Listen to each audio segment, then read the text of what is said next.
It's on here now. The goalkeeper's beaten, and South Africa have done Shaker Sport 2010. ዘንድሮ በ2025-26 የውድድር ዓመት አርሰናል ከ22 ዓመታት በኋላ የፕሪሚየር ሊጉን ዋንጫ ያነሳል ብለው ለሚጠብቁ የእግር ኳስ ወዳጆችና የክለቡ ደጋፊዎች መድፈኞቹ ይህንን ስሜታቸውን የሚያስቀጥል የሁለተኛ 45 ድንቅ እንቅስቃሴና ውጤታማነትን ትላንትና በኤምሬትስ ስቴዲየም አሳይተዋል። አርሰናል በሁለተኛው 45 ባስቆጠራቸው 4 ጎሎች አስቶን ቪላን 4-1 በሆነ ውጤት በማሸነፍ ሰዎች ለምን አርሰናል የፕሪሚየር ሊጉን ዋንጫ ማሸነፍ ይገባዋል ይችላልም እንዳሉ ማስረጃቸውን አቅርበዋል።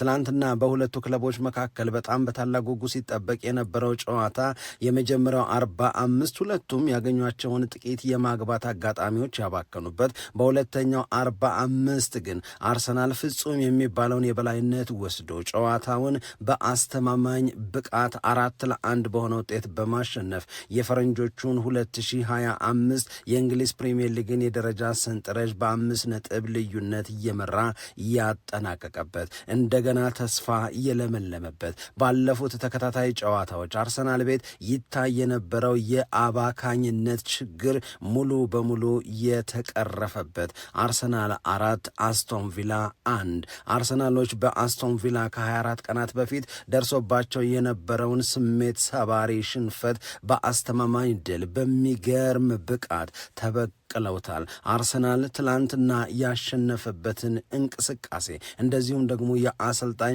ኡናይ ኤምሬ ብስጭትና የአስቶን ቪላን ድክመት በተመለከተ ስለ ትላንትናው አስደናቂ ምሽት የተወሰኑ ነጥቦችን እያነሳን ከእናንተ ጋር ቆይታ እናደርጋለን። ሰላም ጤና ይስጥልን፣ እንደምን አላችሁ የተከበራችሁና የተወደዳችሁ የሸገር ስፖርት ዊዝ አበበ ግደይ የዩቲዩብ ቻናል ቤተሰቦቻችን በያላችሁበት እጅግ አስደሳች ጊዜን እያሳለፋችሁ እንደሆነ ተስፋ እናደርጋለን።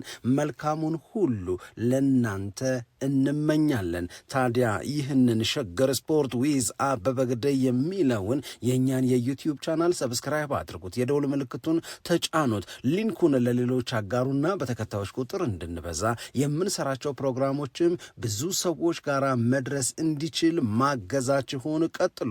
እስካሁን ላበረታችሁን አቅም፣ ጉልበት፣ ድጋፍ ለሰጣችሁን በሙሉ እጅግ የላቀ ምስጋናችን ይድረሳችሁ እንላለን። ከልብም እናመሰግናለን። በኤምሬትስ ስቴዲየም ትላንትና የተደረገውና በአርሰናል 4-1 አሸናፊነት የተጠናቀቀው ጨዋታ ከመጀመሩ በፊት እነማን ምን ስሜት ላይ ነበሩ የሚለውን ለማስታወስ እንሞክር። ከ24 ቀናት በፊት አስቶን ቪላ አርሰናልን 2-1 በሆነ ውጤት አሸንፎት ስለነበር አስቶን ቪላ በተከታታይ 11 ጨዋታዎችን በሁሉም የውድድር አይነቶች ተጋጣሚዎችን እየረታ እጅግ አስገራሚ ጉዞን ያደርግ ስለነበር አርሰናል በታህሳስ ወር የተወሰኑ ጨዋታዎችን ያሸነፈ ቢሆንም የድሎቹ አስተማማኝ አለመሆን ትዝ ያላቸው የመድፈኞቹ ደጋፊዎች በጣም በከፍተኛ ስጋት ምን ይፈጠር ይሆን የሚል ጥያቄን አንግበው በጣም ትልቅ ጨዋታን ሊያዩ ተዘጋጅተው ነበር። ደግሞ ጨዋታው ከመጀመሩ ከጥቂት ሰዓታት ቀደም ብሎ የአርሰናሉ እጅግ አስገራሚው ተጫዋች በዘንድሮ የውድድር ዓመት የሚገርም ድንቅ ብቃቱን የሚያሳየው ዴክላን ራይስ በጨዋታው ላይ እንደማይሳተፍ ተረጋግጦ መረጃ ወጣ። ያን ጊዜ ለአርሰናል ደጋፊዎች ተጨማሪ የስጋት ስሜት ተፈጠረ።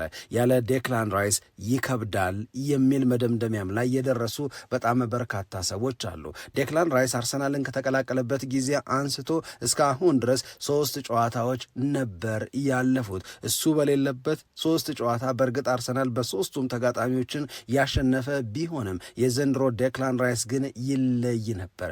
መሃል ሜዳውን የሚቆጣጠርበት መንገድ፣ የቆሙ ኳሶችን አርሰናል በተሻለ ውጤታማነት እንዲጠቀም ይሰጥ የነበረው አገልግሎት፣ እንደዚሁም ደግሞ በተለዋዋጭ ቦታዎች እንዳስፈላጊነቱ የአርሰናልን የእስካሁን የደረጃ ሰንጠረዥ መሪነት ይዞ መቀጠል ኦርኬስትሬት ካደረጉ የአርሰናል ተጫዋቾች መካከል አንዱ ዴክላን ራይስ ነው።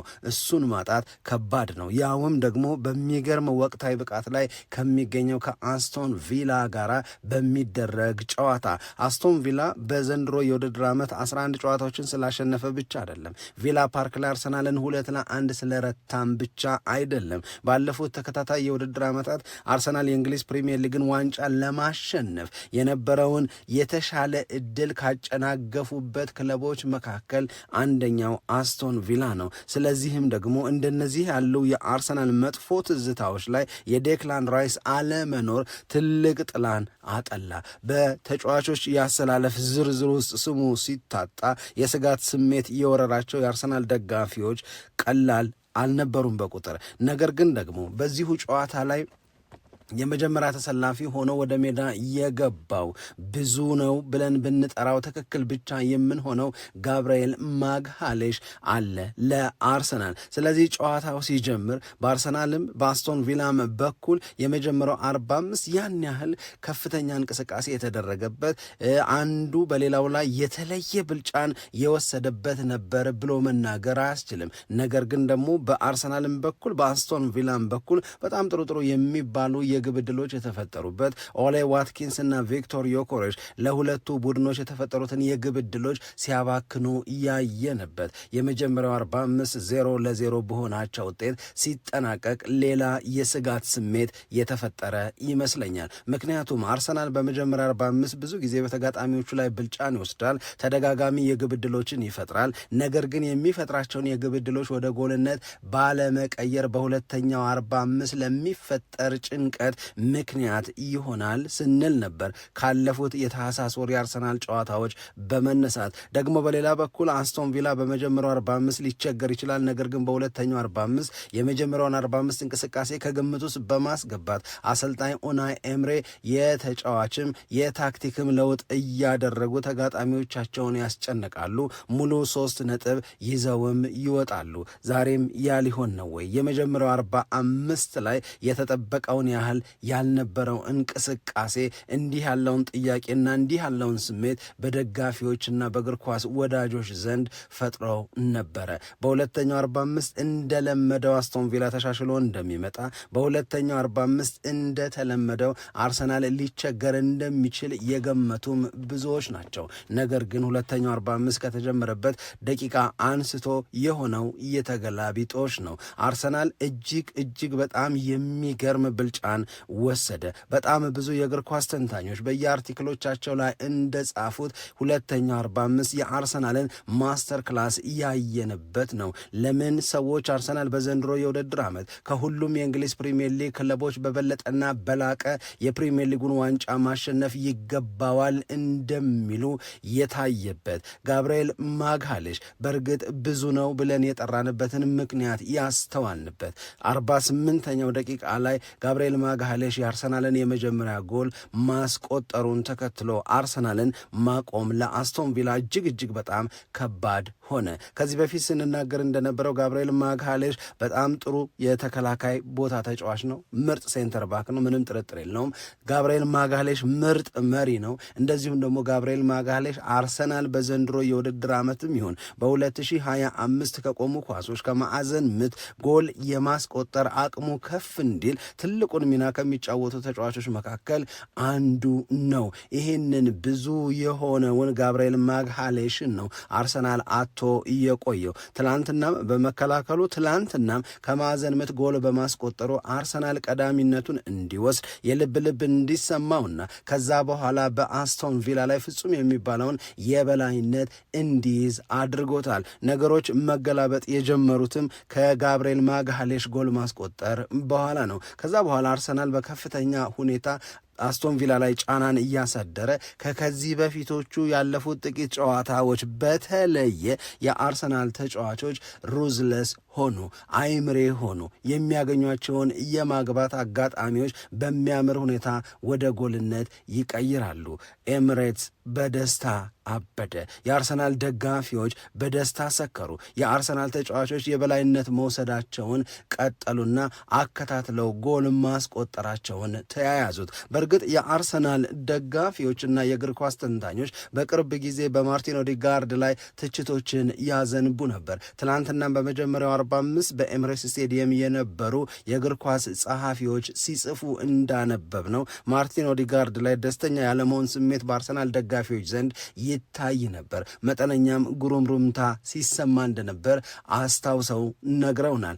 ነገር ግን ይሄ የጉሩምሩምታ ስሜት የመጣው ለምንድን ነው የሚለውን ጥያቄ ስናነሳ ኦዴጋርድ እግር ስር ኳሷ ስትገባ እንቅስቃሴው ይዘገያል፣ ፈጥኖ ወደ ማጥቃት እንቅስቃሴ እንዲገባ አያደርግም የሚል ነው። ሁለተኛው 45 ላይ ያየነው የማርቲን ኦዴጋርድ እንቅስቃሴ ግን ይህ ልጅ በምን አይነት አቅም ላይ እንደሚገኝ ተቾቹን ዝም የሚያሰኝ ዝም ብለው እንዲደግፉት ዝም ብለው እንዲተማመኑበት የሚያደርግ የሚያስመካ እንቅስቃሴን አሳይቷል። የእውነት ለመናገር ትላንት ሜዳ ላይ ከነበሩት የአርሰናል ተጫዋቾች ማርቲን ኦዴጋርድ እና ጋብርኤል ማግሃሌሽ በጣም የሚደንቅ ምሽትን አሳልፈዋል። በእርግጥ የጨዋታው ኮከብ ተብሎ በልዩ ክብር ስሙ የተነሳውና ሽልማቱን የወሰደው ጋብርኤል ማግሃሌሽ ነው። ነገር ግን ዙቢሜንዲ ላገባው ጎል ኦዴጋርድ የሰጠው ኳስ ስለ ኦዴጋርድ የምንናገረውን ስለ ኦዴጋርድ የሚሰማንን ስሜት እንድናስተካክል የሚያስገድድ ነው። እንዴት ባለ መንገድ ኳሱን ለዙቢሜንዲ እንዳቀበለው ዙቢሜንዲ እንዴት አድርጎ ጎሉን እንዳስቆጠረና አርሰናል አስተማማኝ ድል ሊያስመዘግብ እንደሚችል የተሰማን የኦዴጋርድን አስተማማኝ አገልግሎት ካየን የሚገርመውን አሲስት ካስተዋን በኋላ ነው። ማርቲን ኦዴጋርድ ባለፈው ጨዋታ ጎል አስቆጥሯል፣ ብራይተንን ሆቭ አልቢዮንን ሲያሸንፉ። ማርቲን ኦዴጋርድ ዛሬ ደግሞ በሚገርም ሁኔታ አሲስት አድርጎ አርሰናል ሁለተኛውን ጎል እንዲያስቆጥር ረድቷል። ከዚህ አሲስት በተጨማሪ ግን በፕሬሲንጉ እንደዚሁም ደግሞ የአስቶን ቪላ ተጫዋቾች በመሃል ሜዳው ላይ ብልጫ እንዲወሰድባቸው በማድረግ የአርሰናሉ አምበል ኦዴጋርድ ቁልፍ ሚና ነበረው። ከ10 ሲታረም ሜዳ ላይ ለነበረው አገልግሎት ከፍተኛ ማርክ ከጋብርኤል ማግሃሌሽ ቀጥሎ ያገኘው እሱ ኦዴጋርድ ነው። አርሰናሎች አሁንም ጫና ማሳደራቸውን የሚያምር እንቅስቃሴያቸውን አጠናክረው ቀጠሉ። ከዛም እንደገና አከታትለው ጎል ማስቆጠራቸውን ቀጠሉ። ትሮሳርድ ሌላኛውን ጎል ያስቆጠረ ተጫዋች ነው። እንደዚሁም ደግሞ ተቀይሮ የገባው ጋብርኤል ሄሱስ አርሰናል 4ኛ ጎል እንዲያስቆጥር በሚገርም ሁኔታ ማድረግ ቻለ። 4-0 ሆነ። ባለፉት ተከታታይ ፕሮግራሞቻችን ላይ ደጋግመን ስንል እንደነበረው ትላንት አስተውላችሁ ከሆነ አርሰናል 94ኛው ደቂቃ ላይ ጎል ገብቶበታል። ኦሌ ዋትኪንስ ለአስቶን ቪላ ጎል አግብቷል። የአርሰናል የትላንትናው 94ኛው ደቂቃ ላይ ጎል ማስተናገድ ከከዚህ በፊቶቹ መጨረሻ ደቂቃ ላይ ከገቡበት ጎሎች የሚለየው ጎሉ ከመግባቱ በፊት አርሰናል 4 ማግባት በመቻሉ ነው። ትላንትናም በፕሮግራማችን ላይ ከጨዋታው በፊት ስንናገር የነበረው የአርሰናል መሰረታዊ ችግር ባለቀ ደቂቃ ጎል ስለሚገባበት አይደለም ያገኛቸውን የግብ አጋጣሚዎች ወደ ጎልነት ስለማይቀይር እንጂ 4-0 ከሆኑ በኋላ ኦሌ ዋትኪንስ 94ኛው ደቂቃ ላይ ጎል አግብቷል። ሰንደርላንድ ሌት ኢን ዘ ጌም ጎል አስቆጥሮበት ነበረ። ከዛ በተጨማሪም ደግሞ ሌሎች አርሰናል ተጋጣሚዎች ባለቀ ደቂቃ ጎል እያስቆጠሩ አርሰናልን አስጨንቀውታል፣ አርሰናልን ነጥብ አስጥለውታል። ነገር ግን ትላንትና በደቂቃ 94ኛው ላይ ጎል ቢገባበትም አርሰናል ከዛ በፊት 4 ጎሎችን አስቆጥሮ ስለነበረ የኦሌ ዋትኪንስን የ94ኛ ደቂቃ ጎል ማንም አያነሳውም፣ ማንንም አላስጨነቀምና የማንም ትዝታ ሊሆን አይችልም። ስለዚህ አርሰናል ማድረግ ያለበት ጨዋታውን በበለጠ ጊዜ የተሻለ እንቅስቃሴ ባደረገበት ወቅት የሚፈጥራቸውን የግብ አጋጣሚዎች ልክ እንደ ትላንትናው አይምሬ ሆኖ ጎሎችን ማስቆጠር ይጠበቅበታል። ይሄንን ካደረገ አርሰናል ያለምንም ጥርጥር በፕሪሚየር ሊጉ የሚፈልገውን ለ22 ዓመታት የተናፈቀውን ዋንጫ የማንሳት እድሉን ከፍ ያደርጋል። ስለዚህም ትላንትና ከጨዋታው በፊት ስንል እንደነበረው ከዛም በፊት ደጋግመን ስናነሳ እንደነበረው አርሰናል ጎል ማስቆጠር ላይ ያለበትን ክፍተት አባካኝነቱን ነው ማሻሻል ያለበት። ከክሪስታል ፓላስ ጋር በተደረገ ጨዋታ፣ ከሰንደርላንድ ጋር በተነበረው ግጥሚያ፣ እንደዚሁም በሌሎችም ጨዋታዎች ላይ አርሰናል 1-1 መለያየት አልነበረበትም፣ 2-2 መለያየት አልነበረበትም። አልነበረበትም። ከቼልሲም ጋር 1-1 ጨዋታው ማለቅ አልነበረበትም። ኤክስጂዎቹን ወይም ለግብ የሚጠበቁ አጋጣሚዎቹን ከግምት ውስጥ ካስገባን 4-1፣ 5-1፣ 3-1 ሊያልቁ ይችሉ የነበሩ ጨዋታዎች ናቸው አርሰናልን ዋጋ ሲያስከፍሉት የቆዩት። የእውነት እንነጋገር ከተባለ በታህሳስ ወር አሁን በሚጠናቀቀው ዛሬ የመጨረሻ ቀኑ በሆነው ታህሳስ አርሰናል ባደረጋቸው ጨዋታዎች ላይ ድሎቹ አስተማማኝ አልነበሩም። የአርሰናል ድሎች አስተማማኝ ሳይሆኑ ለመቅረታቸው ወይም አስተማማኝ ላለመሆናቸው እንደነዚህ ያሉ የግብ ዕድሎችን ወደ ጎልነት መቀየር አለመቻል ዋነኛ ምክንያቶች ናቸው። ትላንት የተሻሻለው እሱ ነው። ትላንት አርሰናል አይምሬ ነበረ፣ የሚያገኛቸውን አጋጣሚዎች ወደ ጎልነት ቀየረ፣ ድሉ አስተማማኝ ሆነ። በነገራችን ላይ ጋብርኤል ማግሃሌሽ እና ዊሊያም ሳሊባ ከኖቬምበር 8 2025 በኋላ ለመጀመሪያ ጊዜ አንድን የአርሰናል ጨዋታ በጋራ ጀመሩ፣ ግን አብረው አልጨረሱም። 77ኛው ደቂቃ ላይ ማግሃሌሽ ተቀይሮ ስለወጣ ሁለቱ 90 ደቂቃውን በጨረሱበት የዘንድሮ የውድድር ዓመት ጨዋታ አርሰናል ላይ ጎል አልተቆጠረም። ለዚህ ነው በጣም ብዙ ሰዎች በመተማመንና በመመካት ጋብርኤል ማግሃሌሽ እና ዊሊያም ሳሊባ መካከል ያለው የሴንተር ባክ ፓርትነርሺፕ የፕሪሚየር ሊጉ ምርጡ ጥምረት ነው ብለው የሚያነሱት።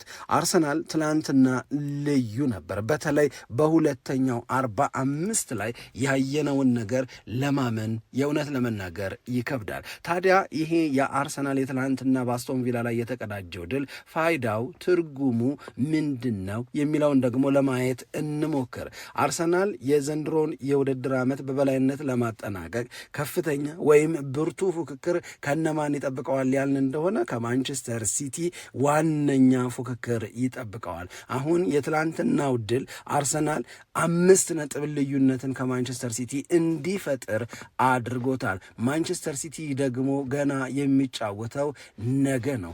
ነገ ከሰንደርላንድ ጋር በስታዲየም ኦፍ ላይት የሚያደርገው ጨዋታ እስኪከናወን ድረስ አርሰናል ይህንን የ5 ነጥብ ልዩነት መፍጠር መቻሉ ያውም ደግሞ በአስቶን ቪላና በአርሰናል መካከል ያለው የቅርብ ጊዜ ሪከርድ የአርሰናልን ተጠቃሚነት የጎዳ ከመሆኑ አንጻር ስንወስደው የትላንትናው ድል ፋይዳው በጣም በጣም ብዙ ይሆናል። ከማንቸስተር ሲቲ በ5 ነጥብ መብለጥ ብቻ ሳይሆን ብዙ ጥያቄዎችን ይፈጥር የነበረ ነው ይሄ ጨዋታ። አስቶን ቪላ ከአርሰናል። አስቶን ቪላ ከባድ ነው። አስቶን ቪላ አስቸጋሪ ነው።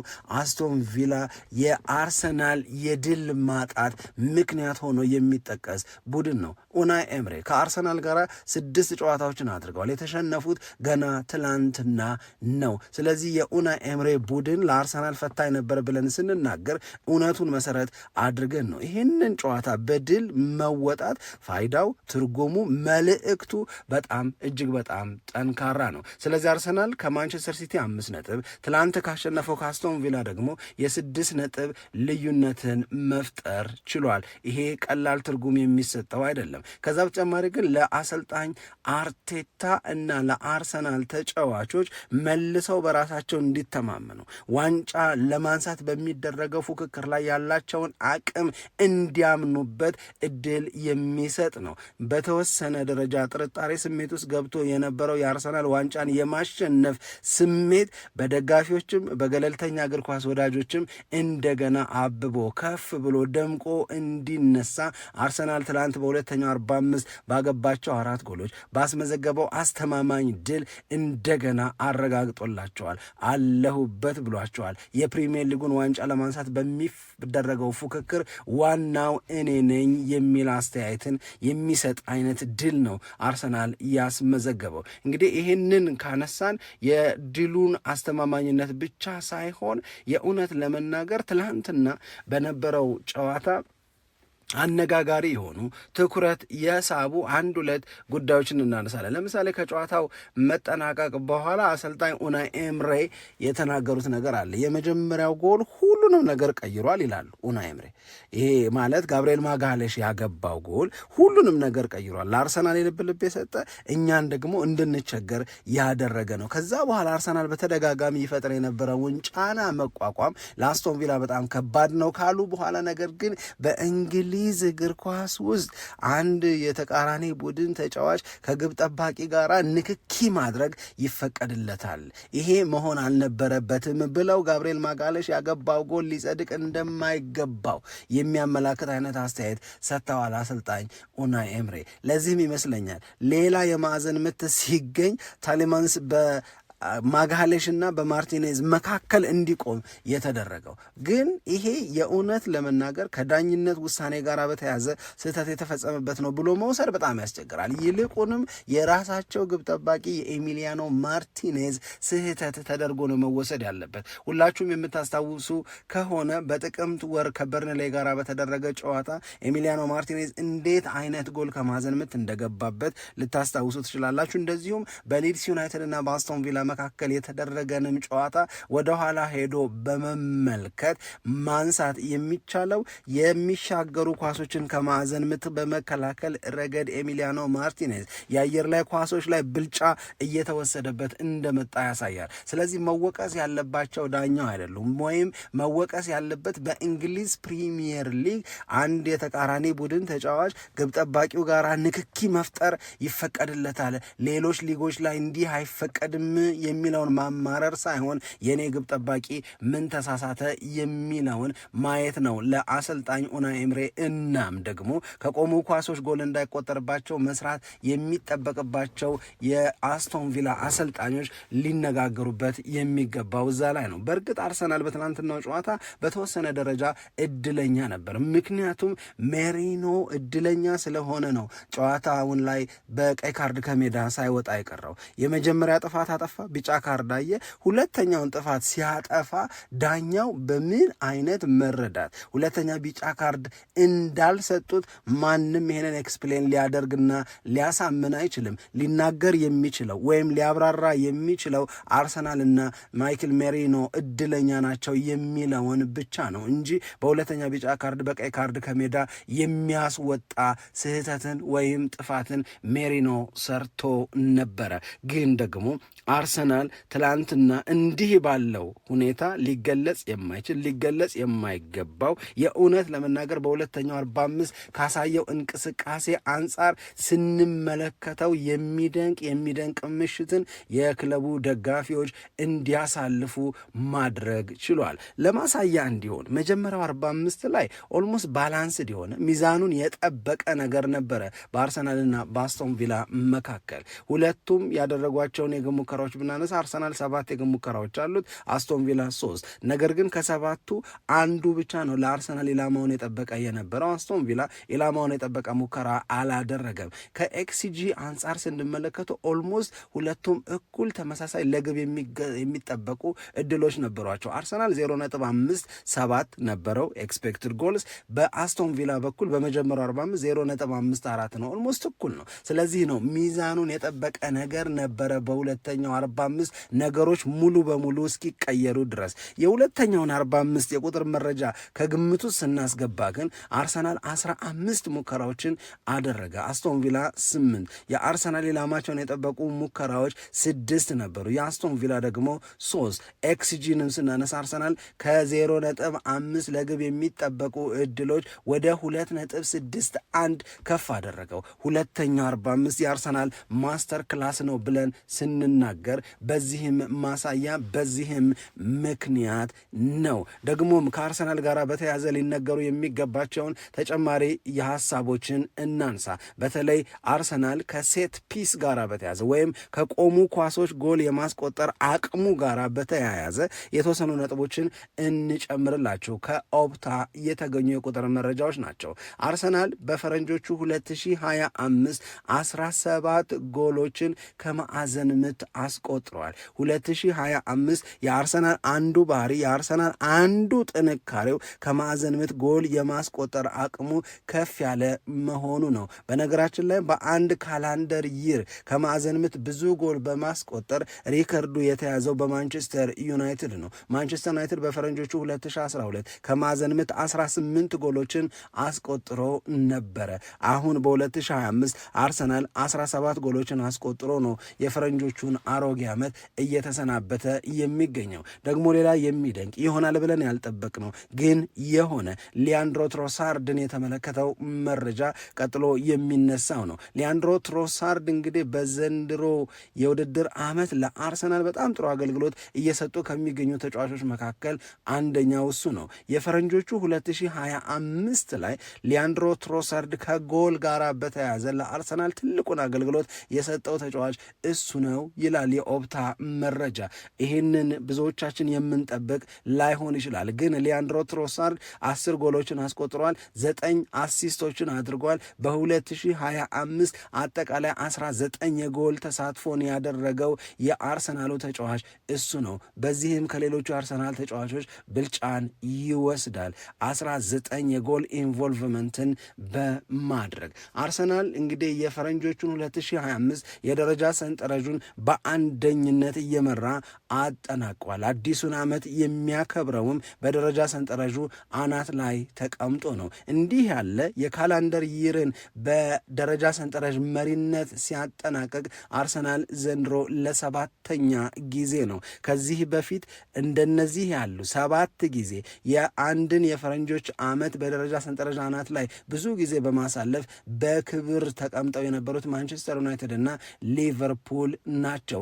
አሁን ከማንቸስተር ዩናይትድም ከሊቨርፑልም እኩል የአርሰናል ስም ይጠራል። ምክንያቱም አርሰናል ዘንድሮ የደረጃ ሰንጠረዡን አንደኛ ሆኖ ነው 2025ን የተሰናበተው 2026ን ደግሞ የሚቀበለው። ጋብርኤል ማግሃሌሽ ብዙ ብለን የገለጽነው አንዱ ጀግናው የአርሰናል ተጫዋች ይህ ተጫዋች ጋብርኤል ማግሃሌሽ በ2020 አርሰናልን ከተቀላቀለበት ጊዜ አንስቶ ለአርሰናል ያገባቸው የጎሎች ብዛት 19 ናቸው። ስለዚህ ጋብርኤል ማግሃሌሽ ከተከላካይ ቦታ እየተነሳ ለአርሰናል ብዙ ጎል በማስቆጠር አቅም ሎረን ኮሼልኒ ብቻ የሚያንስ ይሆናል። ሎረን ኮሼልኒ 22 ጎሎችን በማስቆጠር የአርሰናል ብዙ ጎል ያገባው ተከላካይ ተጫዋች ብለን እንጠራዋለን። ጋብርኤል ማግሃሌሽ ገና በሚቀጥሉት ጊዜያቶችም ለአርሰናል ተጨማሪ ጎሎችን ሊያስቆጥርና ይህንን የሎረን ኮሼልኒን ሪከርድ ሊጋራ ይችላል ተብሎ